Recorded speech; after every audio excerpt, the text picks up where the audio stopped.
Hi friends, అందరికీ నమస్కారం. ఈరోజు 26వ తారీఖు 3వ నెల 2025వ సంవత్సరం. ఈరోజైతే అనంతపురం మార్కెట్లో నిన్నటికన్నా కొద్దిగా రేట్ అయితే ఎక్కువ పోవడం అయితే జరిగింది. అలాగే కాయలు కూడా ఎక్కువైతే రావడం అయితే జరిగింది.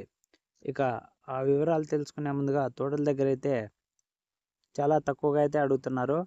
అందుకు కారణం వచ్చేసి లాస్ట్ వీక్లో శనివారం రోజు, శుక్రవారం రోజు 23,000, 25,000తో పోవడము, అలాగే ఈ వారంలో కూడా స్టార్టింగ్లో 25,000 పోవడము ఇదే కారణము. తోటల దగ్గర 28,000, 30,000, 35,000 ఇలా అడుగుతూ ఉన్నారు. అయితే రైతు మాత్రం అమ్మడానికి ఆసక్తి అయితే చూపించట్లేదు. ఇక దగ్గరలో ఉగాది అలాగే రంజాన్ ఉంది. ఈ పండుగలు పోయిన తర్వాత రేటు పెరుగుతుందేమో చూడాలి. దాదాపు నెల రోజుల పైన అయితే ఉంది. రేటు పెరుగుతుందని చూస్తున్నాం కానీ పెరగట్లేదు. రంజాను అలాగే ఉగాది పోయిన తర్వాత రేటు పెరిగితే బాగుంటుంది.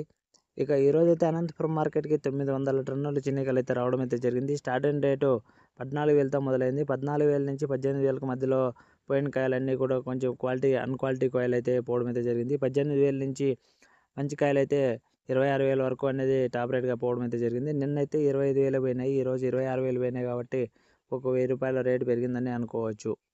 ఓకే ఫ్రెండ్స్, ఈ ఇన్ఫర్మేషన్ మీకు నచ్చినట్లయితే లైక్ చేయండి, షేర్ చేయండి, సబ్స్క్రైబ్ చేసుకోవడం మాత్రం మర్చిపోకండి. Thank you for watching. జై హింద్.